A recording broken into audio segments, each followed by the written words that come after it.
bersyukur untuk hadirat-Mu, untuk kemurahan-Mu, untuk kebaikan dan kesetiaan-Mu dalam hidup kami hingga hari ini. Dan kami tahu Tuhan, Engkau rindu menyatakan kasih sayang dan perkenanan-Mu melalui firman Tuhan. Pimpin kami, tuntun kami Tuhan, supaya kami bisa menjadi orang-orang yang selalu ada di pikiran-Mu, di hati-Mu, di rencana-Mu Tuhan. Kami berdoa supaya Roh Tuhan memperbaharui akal budi kami, supaya kami bisa mengerti apa yang menjadi kehendak Tuhan dalam hidup setiap kami. Terima kasih Tuhan, datanglah kerajaan-Mu, jadilah kehendak-Mu atas hidup kami, sama seperti di sorga. Dalam nama Yesus, kami siap merenungkan firman Tuhan. Semua yang siap merenungkan firman, mari sama-sama katakan, amin. Amin. Haleluya. Oke, baik, shalom, selamat sore, salam damai sejahtera dalam Tuhan Yesus Kristus. Ya, minggu ini tema kita adalah freedom in our lives. Ya, saya mau menyampaikan firman Tuhan dengan judul bebas dari kekhawatiran, ya, atau bebas dari kekhawatiran. Mari kita buka bersama surat Rasul Paulus kepada jemaat Filipi. Filipi pasal 4 ayat 6 sampai 8.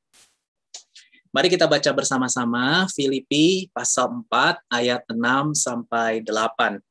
2, 3. Janganlah hendaknya kamu khawatir tentang apapun juga, tetapi nyatakanlah dalam segala hal keinginanmu kepada Allah dalam doa dan permohonan dengan ucapan syukur. Damai sejahtera Allah yang melampaui segala akal akan memelihara hati dan pikiranmu dalam Kristus Yesus.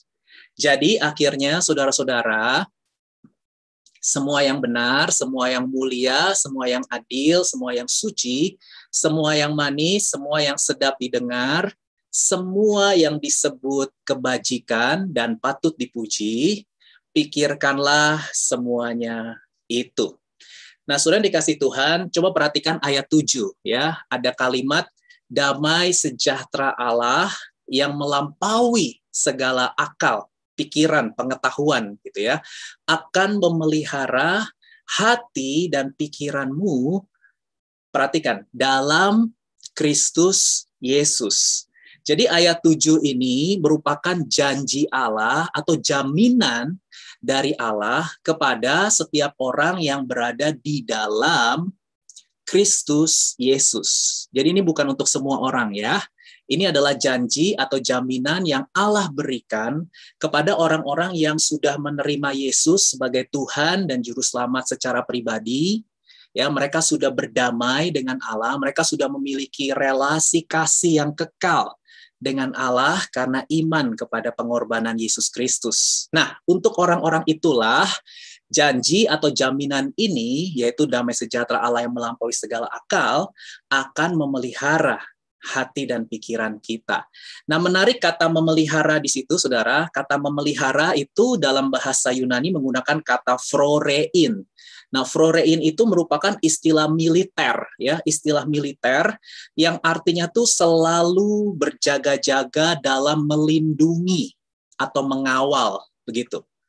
Ya, jadi damai sejahtera Allah di ayat ini tuh kalau boleh dikasih analogi ya, analogi atau gambarannya seperti petugas militer yang selalu berjaga-jaga untuk melindungi, mengawal hati dan pikiran kita dari apa? Dari bahaya kekhawatiran. Ayat 6, konteksnya tentang kekhawatiran. Dari bahaya kekhawatiran. Kenapa? Karena bahaya kekhawatiran bisa melumpuhkan iman kita kepada Tuhan. Nah, hari ini kita mau belajar bagaimana caranya supaya kita ini bisa mengalami dan menikmati janji ayat 7 ini. Damai sejahtera Allah yang melampaui pikiran, akal, pengetahuan itu melindungi kita dari bahaya kekhawatiran.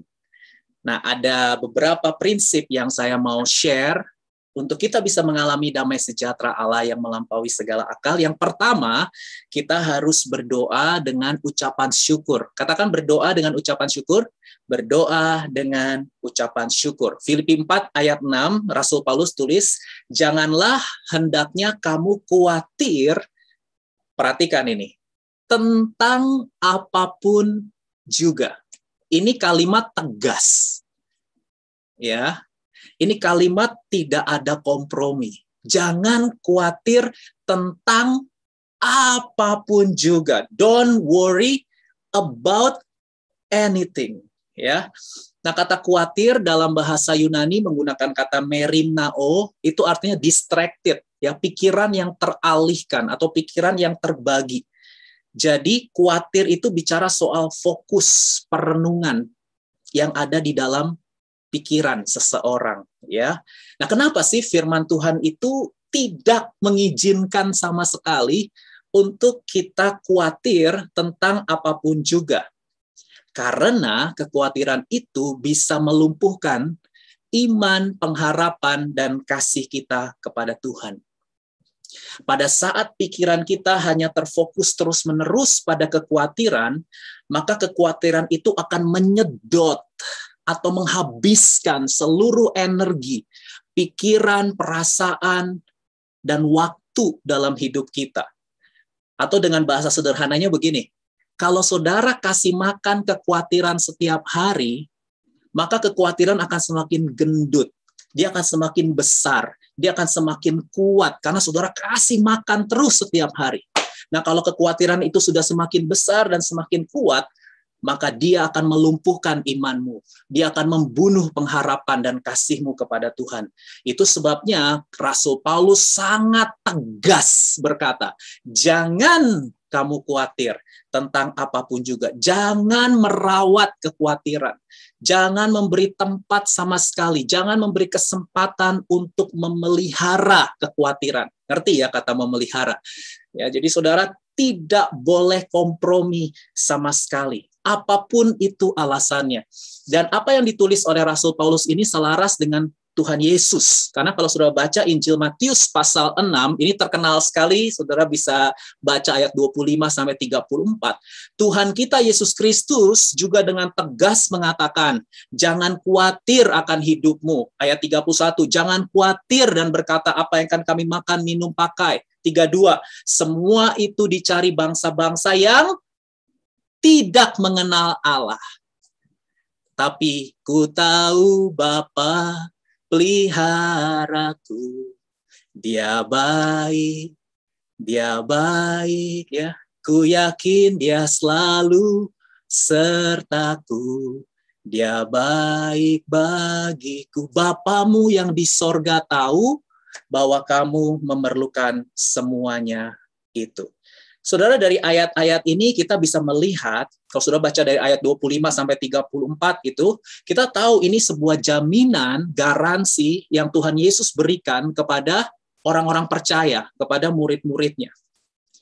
Dengan demikian, saudara, kalau ada orang-orang yang terus-menerus hidup dalam kekhawatiran, kalau dia memelihara dan merawat kekhawatiran, itu sama saja orang tersebut tidak mempercayai dan tidak menghormati perkataan Yesus ini.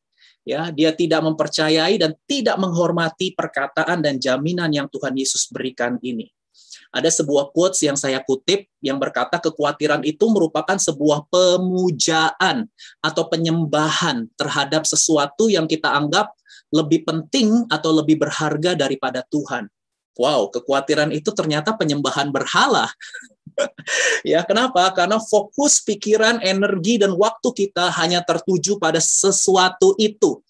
Ya, dan itu lebih penting daripada Tuhan. Wow, ini sungguh mengerikan ya. Itu sebabnya tadi di Filipi 4 ayat 6 Rasul Paulus menulis, janganlah hendaknya kamu khawatir tentang apapun juga. Tetapi nyatakanlah dalam segala hal keinginanmu kepada Allah dalam doa dan permohonan dengan ucapan syukur. Nah, saudara, dalam hidup ini kita semua punya keinginan. Betul ya? Saya punya keinginan, saudara punya keinginan, kita semua punya keinginan. Kita ingin berhasil dalam studi, lulus, ya, berprestasi. Kita ingin berhasil dalam pekerjaan.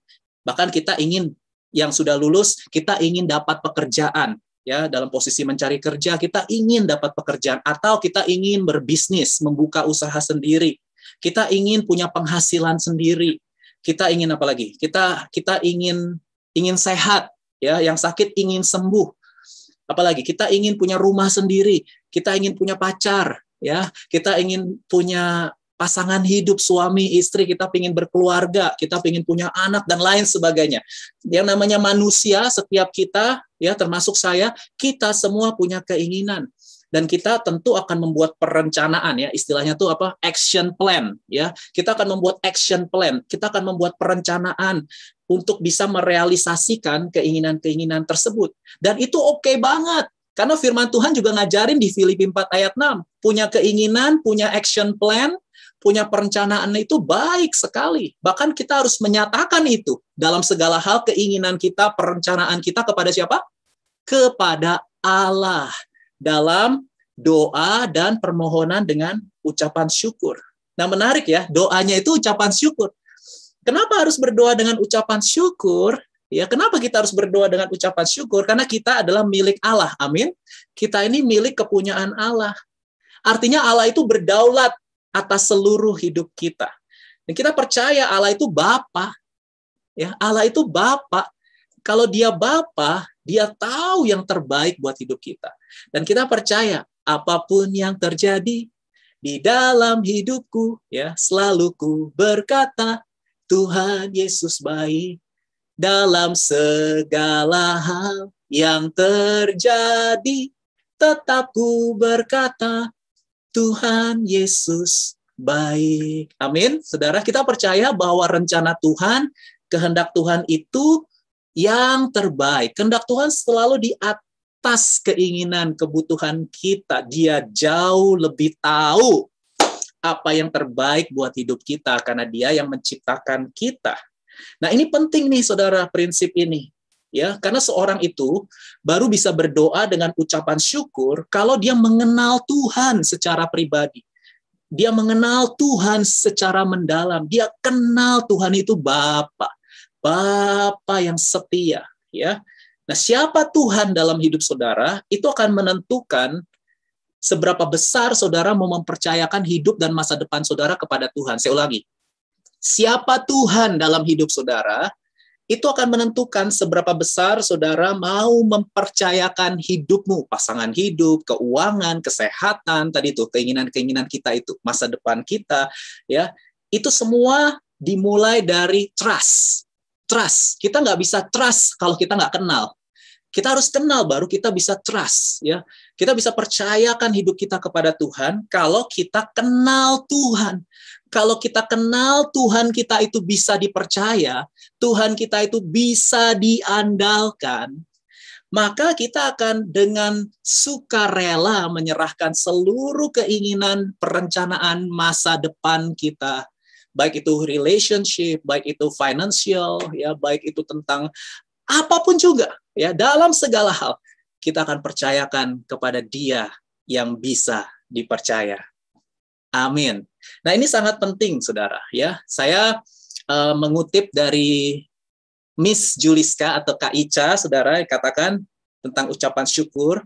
Gratefulness doesn't mean we deny reality or our pain. Ya, gratefulness means we admit our weakness, our pain, our suffering, but then we remember that His grace will always be sufficient for us, and we become content.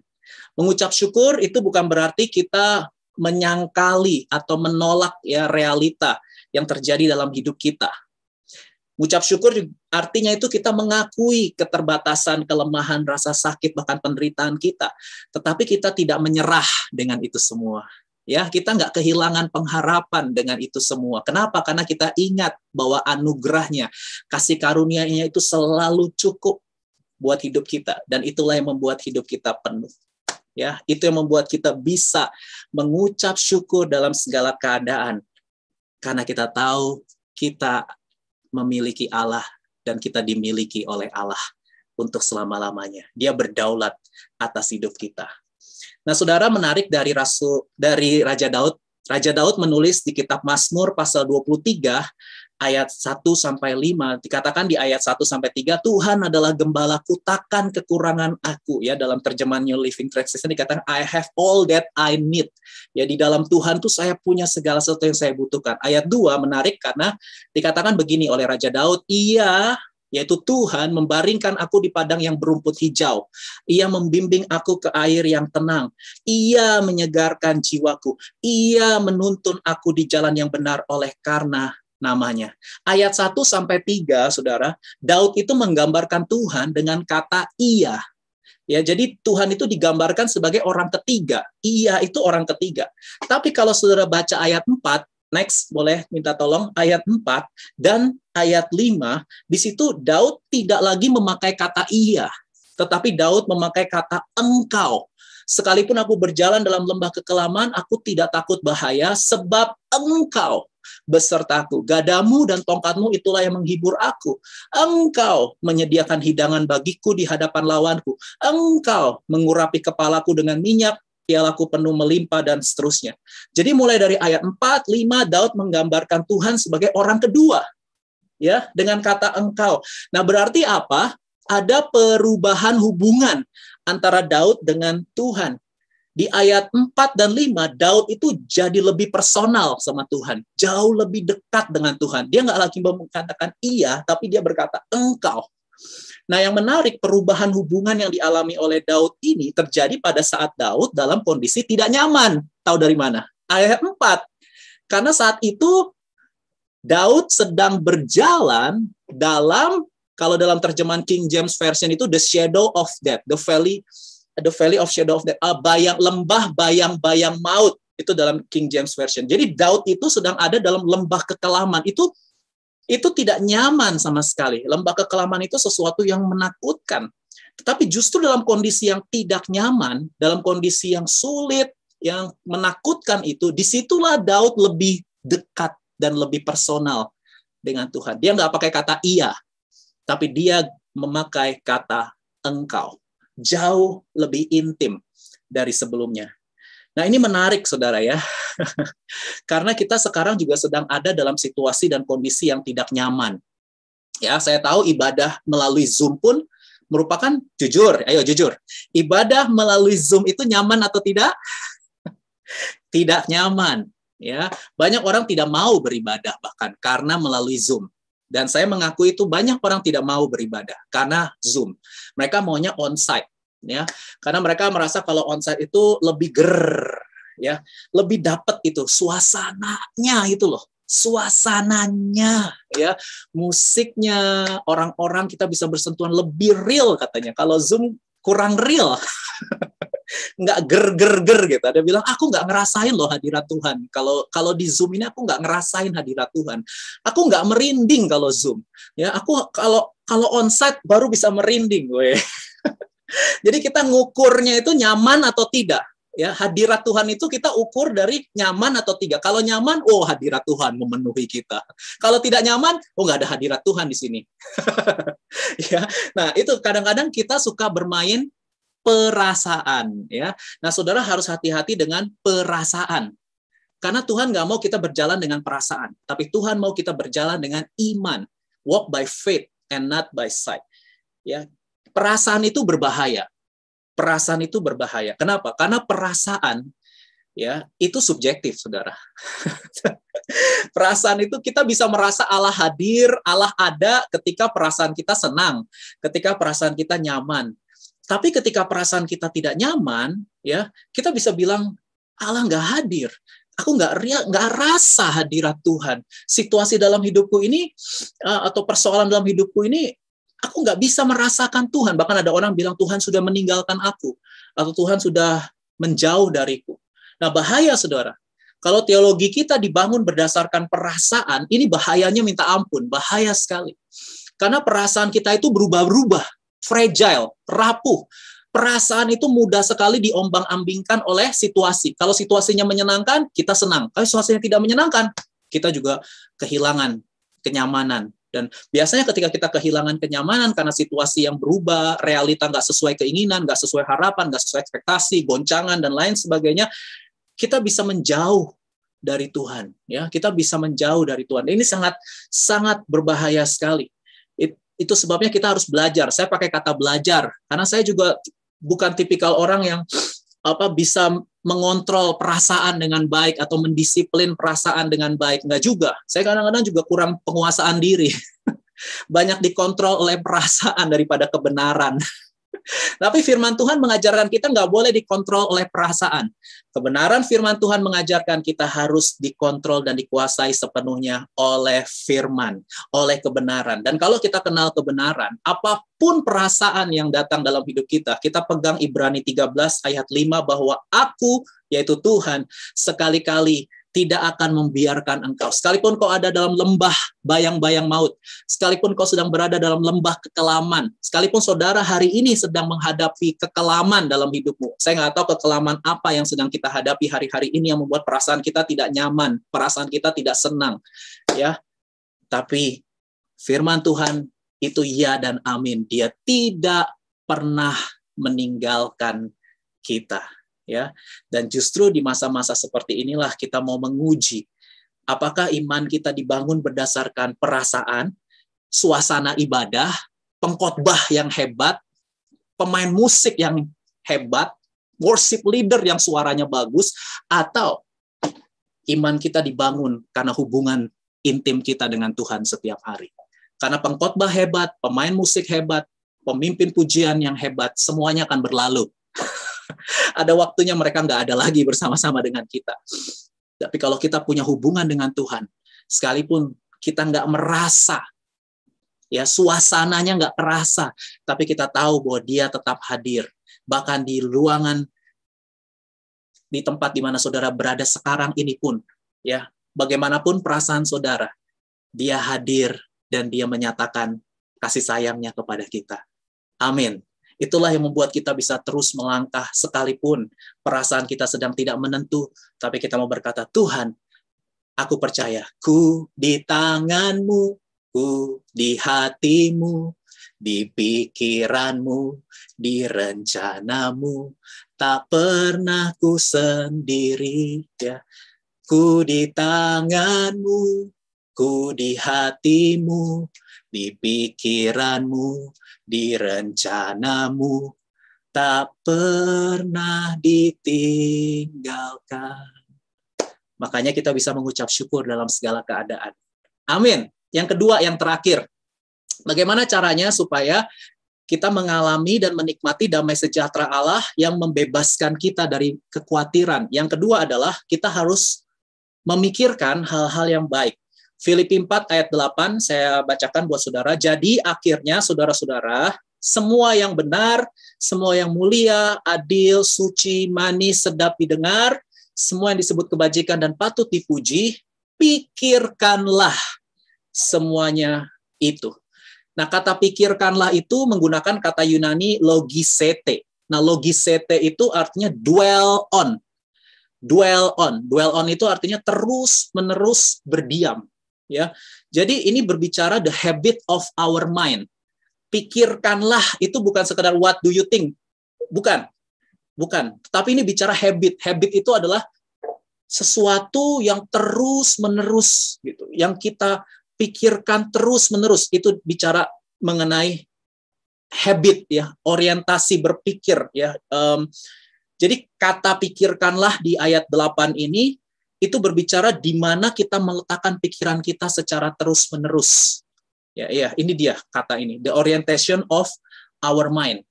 Nah, menarik ya. Jadi damai sejahtera Allah itu bisa kita alami dan kita nikmati pada saat kita bisa menata dan menguasai pikiran kita.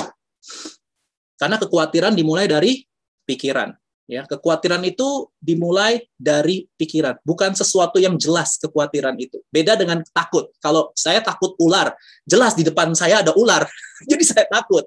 Kalau takut itu objeknya jelas. Tapi kalau khawatir itu objeknya tidak jelas, nggak ada ular, nggak ada apa-apa, kita pikirin aja. Nanti ini kalau begini bagaimana? Nanti kalau begini bagaimana? Belum terjadi. Kita pikirin aja terus gitu. Nanti kalau saya ini gimana? Kalau saya begitu gimana? Ya, padahal itu bukan sesuatu yang real, bukan sesuatu yang jelas ada di depan mata kita gitu. Itu bedanya antara kekhawatiran dengan ketakutan, ya. Nah, damai sejahtera Allah yang melampaui segala akal itu harus dilatih. Ya. Jadi ayat 7 itu tadi, Filipi 4 ayat 7, damai sejahtera Allah yang melampaui segala akal dan pikiran itu bukan sesuatu yang terjadi secara simsalabim. Wah, didoain, terus langsung damai sejahtera Allah. Enggak. Tiba-tiba tidak pernah terjadi dengan tiba-tiba. Kalau kita mau mengalami damai sejahtera Allah yang membebaskan kita dari kekhawatiran, kita harus latihan setiap hari. Harus exercise ini pikiran. Ini pikiran ini liar, nakal, brutal. Pikiran ini harus kita latih setiap hari. Ya, kita harus membiasakan merenungkan. Nah, ini penting nih. Karena perenungan kita itu menentukan ya, apa yang masuk dalam pikiran kita, pikiran sadar, pikiran bawah sadar, apa yang mengisi pikiran kita itu, ya, informasi apa yang kita renungkan setiap hari, input mempengaruhi output. Kenapa kita khawatir? Karena informasi yang ada dalam pikiran sadar dan pikiran bawah sadar kita itu adalah informasi-informasi yang bukan berasal dari Tuhan, ya, bukan pikiran-pikiran yang berasal dari Tuhan. Itu sebabnya penting sekali untuk mengganti kebiasaan hidup, ya, ini kan bicara soal habit, bicara soal kebiasaan, ya, untuk mengganti kebiasaan yang lama yang mengakibatkan kekhawatiran, ya, kita harus ganti dengan kebiasaan yang baru yang menghasilkan damai sejahtera. Kalau selama ini saudara hidup dikuasai kekhawatiran, berarti ada yang salah dengan kebiasaan berpikirmu. Ya, kalau hidup sudah dikuasai oleh kekhawatiran, berarti ada yang salah dengan perenunganmu. Ada yang salah dengan perenunganmu. Ada yang salah dengan fokus hidupmu. Ada yang salah dengan kebiasaan berpikirmu. Makanya harus change and replace. Itu prinsip psikologi. Change and replace. Jadi untuk mengganti kebiasaan lama, ya harus punya kebiasaan baru. Ya. Nah, apa pemikiran-pemikiran baru yang perlu ada dalam kebiasaan berpikir kita atau perenungan kita? Ada 6. Saya bahas cepat saja ya. Ada 6. Yang pertama, semua yang benar. Dalam bahasa Inggrisnya itu whatever is true. Nah, kata benar di sini itu artinya sesuai dengan kenyataan atau sesuai dengan realita. Jadi kita bisa mengalami damai sejahtera kalau pikiran kita itu, ya, tidak dikuasai oleh kebohongan, kepalsuan, dusta, hoax, gosip. Ya, itu bisa merampas damai sejahtera. Jadi saudara harus hati-hati. Nah, sebagai orang-orang percaya, realita tertinggi dalam hidup kita itu adalah Allah. Amin.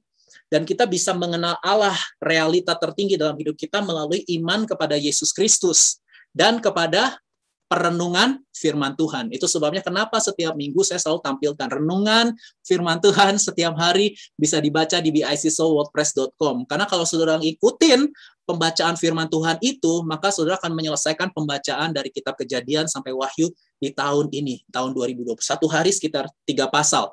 Karena kita harus isi terus pikiran kita dengan firman. Firman itu adalah kebenaran, semua yang benar. Yang kedua adalah semua yang mulia. Bahasa Inggrisnya itu whatever is honorable. Nah, ini bicara soal apa? Bicara soal kualitas moral, karakter yang terhormat, kualitas moral atau karakter yang terhormat. Pikirkan itu setiap hari. Pikirkan bagaimana kita bisa mengupgrade kualitas karakter kita, ya, supaya ada nilai-nilai kebenaran di situ. Yang ketiga adalah semua yang adil, whatever is just. Nah, kata adil di sini menarik sih. Adil di sini bukan berarti sama rata, bukan. Tapi adil itu artinya seimbang. Adil itu artinya seimbang. Jadi contohnya misalnya orang kaya tidak berkelebihan, terlalu banyak kekayaannya. Kenapa? Karena dia membagi kepada yang miskin. Sehingga yang miskin pun jadi tidak berkekurangan. Nah, itu disebut dengan keadilan atau keseimbangan. Ya, jadi bukan kaya miskin sama rata, bukan sama rata. Adil itu artinya yang berkelebihan mencukupi yang berkekurangan sehingga seimbang. Nah, itu dipraktekkan oleh jemaat mula-mula, ya. Dipraktekkan di Kisah Para Rasul, juga di jemaat Korintus, ya. Saya bacakan nih 2 Korintus 8 ayat 13-14 dikatakan, hendaklah kelebihan kamu mencukupkan kekurangan mereka, agar kelebihan mereka mencukupkan kekurangan kamu supaya ada keseimbangan. Itu artinya adil. Nah, yang berikutnya adalah semua yang suci, whatever is pure. Nah, suci ini berbicara soal kemurnian hati, ketulusan hati. Kemurnian berarti nggak boleh ada campuran. Nah, tahun 2021 ini kita lagi belajar mengenai integritas, ya, integritas, kesucian atau kemurnian hati. Itu yang harus kita pikirkan setiap hari. Yang kelima adalah semua yang manis, whatever is lovely, lovely. Ya, ini artinya sikap hidup yang ramah, sikap hidup yang hangat terhadap orang lain. Jadi kita harus memikirkan bagaimana ya supaya hidupku itu jadi berkat untuk orang lain. Nah itu loh, nggak terus memikirkan keinginan diri sendiri, tapi mikirin bagaimana ya aku bisa menjadi berkat untuk orang lain, ya, melalui kehadiranku gitu ya, orang yang lemah jadi kuat, yang orang yang sakit jadi sembuh, melalui kehadiranku, melalui kehidupanku, orang-orang yang nggak kenal Tuhan jadi kenal Tuhan, itu. Sehingga kehadiran kita tuh dikangenin orang. Nah itu lovely, kangen gitu loh. Kalau nggak ada orang ini tuh rasanya ada yang hilang gitu. Di Cool misalnya. Di Cool nih kalau orang ini nggak ada tuh, soalnya orang ini tuh ramah, orang ini hangat, ya, mau mendengarkan. Jadi kalau nggak ada dia tuh rasanya kangen. Nah itu lovely. Semua yang manis itu dia, ya, lovely. Bagaimana hidup kita jadi berkat sehingga kita dikangenin orang, ya, jangan sebaliknya. Yes, nggak ada dia gitu. Oke, ya, jangan sampai begitu ya. Saya berdoa semua jemaat BIC kita harus raise up, reach out, impact. Jadi hidup kita harus menjadi berkat untuk teman-teman di kampus, teman-teman di kantor, teman-teman di tempat kerja, di keluarga, ya, di lingkungan di mana kita berada. Yang terakhir, semua yang sedap didengar, ya, bahasa Inggrisnya itu commendable, ya, whatever is commendable. Semua yang sedap didengar itu dalam bahasa aslinya bicara soal reputasi, nama baik, bicara soal good report, laporan yang baik. Jadi ini di hadapan Tuhan dan di hadapan sesama. Ini ada hubungan juga dengan integritas, ya. Jadi nama baik itu jauh lebih penting. Saudara, uang hilang masih bisa dicari. Kalau uang saudara hilang, saudara tinggal kerja keras, saudara kerja dengan benar, uangnya pasti balik lagi. Tapi kalau nama baik sudah hilang, wah, ya, saudara mau nangis-nangis, berbusa-busa, gimana pun kalau orang sudah nggak percaya sama kita. Karena kepercayaan itu proses. Nama baik itu nggak terjadi simsalabim. Oh, aku percaya, nggak bisa. Trust itu butuh proses. Dan lama sekali membangunnya. Kalau mau menghancurkannya gampang, sekejap. Mau menghancurkan nama baik kita gampang. Tapi membangun nama baik, membangun reputasi di hadapan Tuhan dan di hadapan sesama, itu butuh waktu yang panjang. Untuk membuat orang percaya sama kita, saudara nggak bisa simsalabim. Untuk membuat Tuhan percaya sama kita, itu kita juga nggak bisa simsalabim. Makanya saya selalu ajarin, ya, kita harus jadi pengelola yang bisa dipercaya. Kan kalau memberikan persembahan, saya selalu doanya kan, segala sesuatu adalah milik kepunyaan Tuhan, akan bersyukur karena Tuhan mempercayakan. Ya, termasuk harta keuangan itu kepercayaan. Kalau kita nggak bisa kelola dengan benar, ya jangan salahkan Tuhan, karena Tuhan berfirman, Alkitab berkata, kalau kamu setia dengan perkara kecil, baru kamu akan diberikan tanggung jawab dalam perkara besar. Itu konteksnya tentang uang, bukan tentang yang lain. Ya, jadi nama baik kita di hadapan Tuhan dan di hadapan sesama itu yang terus-menerus harus kita pikirkan. Jadi tiap hari itu sebelum sudah mengakhiri hari, malam hari mau tidur mau bobo, ya, sudah kan doa tuh. Mungkin bisa doa, selidiki aku, lihat hatiku sepanjang hari ini, apakah ku sungguh mengasihimu, Yesus. Ya, sebelum saudara mengakhiri hari itu coba, apakah aku sudah menjadi berkat untuk orang lain? Itu yang dipikirkan. Apakah aku sudah lebih lagi mengasihi Tuhan? Nah, itu adalah 6 kebajikan yang harus menjadi habit, ya, harus menjadi kebiasaan perenungan kita. Nah, saudara, kalau di bahasa Indonesia seakan-akan ada yang lain, ya, ada semua yang disebut kebajikan dan patut dipuji. Sebenarnya kalau dalam bahasa Inggris, English Standard Version, ini lebih cocok sama bahasa aslinya, saudara. Itu cuma 6. Karena selanjutnya itu Paulus tulisnya gini, if there is any excellence, if there is anything worthy of praise, think about these things. Ya, jadi artinya Paulus itu menulis begini. Dia minta kita memikirkan 6 hal saja. Tetapi jika ada hal-hal lain yang excellence, yang luar biasa, jika ada hal-hal lain yang layak untuk dipuji, ya, worthy of praise, dan tentu hal-hal ini semua harus sesuai dengan Alkitab, harus sesuai dengan firman Tuhan. Jadi tolok ukur kita adalah firman Tuhan, ya, firman Tuhan. Kalau sesuai dengan firman Tuhan, pikirkanlah semuanya itu. Berarti ada pikiran-pikiran lain yang kita harus pikirkan juga. Dan pikiran-pikiran itu adalah pikiran-pikiran yang berpusatkan kepada Tuhan dan kepada kebenaran firman Tuhan. Nah, ini yang perlu menjadi perenungan kita, ya. Nah, saudara, saya mau tutup dengan penjelasan begini. Jangan salah paham, ya. Filipi 4 ayat 8 ini maksud saya pikiran-pikiran baik yang ditulis oleh Rasul Paulus ini itu tidak sama dengan berpikir positif yang diajarkan oleh New Age movement ya. Beda. Tidak sama. Jadi kalau berpikir positif yang diajarkan oleh New Age movement, nah saudara harus tahu New Age movement, mungkin suatu waktu nanti saya bisa jelasin tentang New Age movement ya. Tapi New Age movement itu adalah sebuah kegerakan yang akarnya atau belief sistemnya itu panteisme. Panteisme itu adalah semua adalah Allah, Allah adalah semua gitu. Jadi New Age movement itu mengajarkan positive thinking itu seperti ini. Mereka mengajarkan bahwa di dalam diri manusia itu ada energi, ada kekuatan yang luar biasa begitu. Jadi mereka tuh mengajarkan apa saja yang kamu katakan pasti terjadi. Wih, mirip-mirip iman ya. Apa saja yang kamu pikirkan, apa saja yang kamu katakan, pasti terjadi. Hati-hati tuh kalimat itu. Karena kalau nggak terjadi, kita dibilang nggak beriman. Itu ajaran New Age, itu bukan ajaran firman Tuhan. Karena firman Tuhan mengajarkan kita ini bukan Tuhan. Nggak semua yang kita katakan pasti terjadi. Ya, nggak semua yang kita pikirkan pasti terjadi. Itu Tuhan. Kalau Tuhan katakan pasti terjadi. Tapi kalau kita nggak. Ya, semua yang kita katakan itu harus sesuai firman Tuhan. Dan kedaulatan itu di tangan Tuhan. Tuhan berdaulat. Jadi, saudara harus bisa bedain antara berpikir positif yang diajari New Age Movement. Karena akarnya berpikir positif yang diajarkan oleh New Age Movement itu adalah mengandalkan manusia. Mengandalkan kekuatan manusia, the power of mind, the power of words, mengandalkan kekuatan manusia. Tetapi kalau pikiran-pikiran yang diajarkan oleh Rasul Paulus di Filipi 4 ayat 8 ini adalah pikiran-pikiran yang mau tunduk pada kedaulatan Allah. Bukan kehendakku, tapi kehendakmu yang jadi. Kita nggak memaksa, kita nggak ngotot, harus terjadi sesuai keinginanku. Enggak. Tapi kita mau menundukkan rasio kita, pikiran-pikiran kita ini kepada kehendak Tuhan. Ya, dan kita mau mengandalkan Tuhan. Nah, ini bedanya sama New Age ya. Kalau iman Kristen itu adalah iman yang mengandalkan Tuhan. Ya, mengandalkan Dia sepenuhnya. Segala perkara dapat kutanggung di dalam Dia yang memberi kekuatan. Filipi 4 ayat 13. Jadi kita bisa menanggung segala perkara bukan karena kekuatan kita gitu ya, bukan karena kehebatan kita, tetapi karena mengandalkan Tuhan, di dalam Dia yang memberi kekuatan kepadaku. Hari ini saya sharing 2 hal saja, ya bagaimana caranya untuk bisa mengalami damai sejahtera yang membebaskan kita dari kekhawatiran.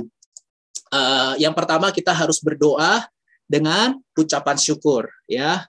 Dan yang kedua kita harus melatih memikirkan hal-hal yang baik, yaitu hal-hal yang berpusat kepada Tuhan dan hal-hal yang sesuai dengan Alkitab, sesuai dengan kebenaran firman Tuhan, semua yang benar, semua yang suci, semua yang itu semua, koridornya, perspektifnya itu harus berdasarkan Alkitab. Itu sebabnya beda dengan New Age Movement, beda dengan positive thinking ya, bukan.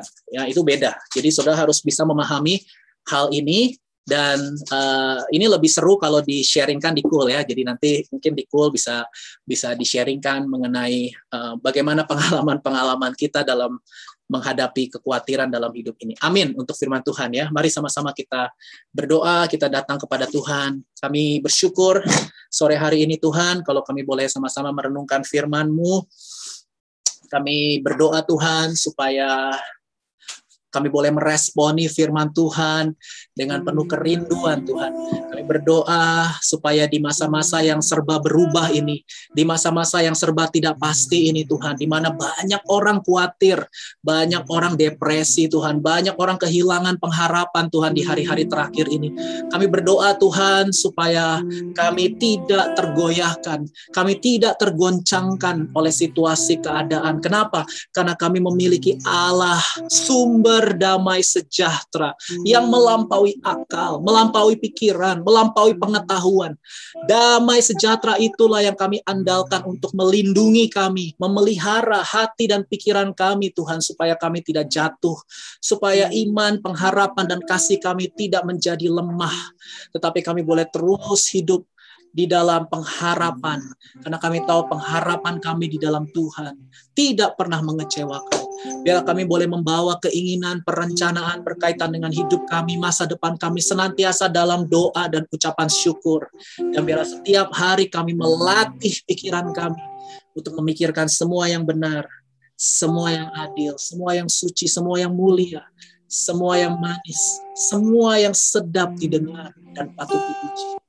Biarlah itu yang terus ada dalam pemikiran kami. Perenungan firman Tuhan siang dan malam memenuhi pikiran perasaan kami, Tuhan, sehingga kami bisa tenang. Kami bisa tenang, Tuhan, karena damai-Mu memerintah dalam hidup kami. Terima kasih Tuhan, terima kasih. Hamba berdoa kalau ada di antara jemaat-Mu Tuhan yang saat ini sedang struggle, sedang mengalami masa-masa sulit dalam hidup mereka. Hamba berdoa dalam nama Yesus. Mohon anugerah dari Tuhan. Baik yang ada di Zoom ini maupun yang tidak ada di Zoom, mereka yang sedang sakit Tuhan, sembuhkan mereka dalam nama Yesus. Mereka yang sedang ada dalam beban berat Tuhan, karena tekanan hidup, berdoa dalam nama Yesus. Biarlah anugerah Tuhan menguatkan dan meneguhkan mereka, supaya tidak ada satupun jemaat di IC Korea yang menyerah Tuhan dengan penderitaan, menyerah dengan tekanan. Tidak ada satupun yang menyerah Tuhan. Tapi kami semua boleh terus kuat di dalam Tuhan. Kami hadapi semua di dalam Tuhan yang memberi kekuatan kepada kami. Terima kasih Tuhan, terima kasih. Biarlah di masa-masa ini kami boleh belajar seperti Raja Daud. Kami boleh mengalami Tuhan lebih personal. Kami boleh mengalami Tuhan lebih intim. Kami boleh mengalami Tuhan lebih dekat lagi dari waktu-waktu sebelumnya. Terima kasih Tuhan, terima kasih. Kami bersyukur Tuhan untuk orang-orang yang sudah melayani hari ini, orang-orang yang sudah hadir dalam meeting Zoom hari ini Tuhan. Sebenarnya kami akan kembali kepada aktivitas kami masing-masing. Kami rindu terima berkat dari Tuhan. Mari buka hati, tengadahkan kedua belah tangan saudara dan terimalah berkat dari Tuhan kita. Tuhan memberkati engkau dan melindungi engkau. Tuhan menyinari engkau dengan wajahnya dan memberi engkau kasih karunia. Tuhan menghadapkan wajahnya kepadamu dan memberi engkau damai sejahtera. Haleluya. Pulanglah. Kasihilah Tuhan Allahmu dengan segenap hati, jiwa, kekuatan, dan akal budimu. Dan kasihilah sesamamu manusia seperti engkau mengasihi dirimu sendiri. Mulai dari sekarang sampai Maranatha. Datanglah segera ya Tuhan Yesus. Kami semua merindukanmu. Dalam nama Yesus, semua yang mau hidup dalam damai sejahtera Allah, yang mau melihara hati dan pikiran, sama-sama katakan amin. God bless you. Boleh buka video semua, katakan Happy Sunday. God bless you.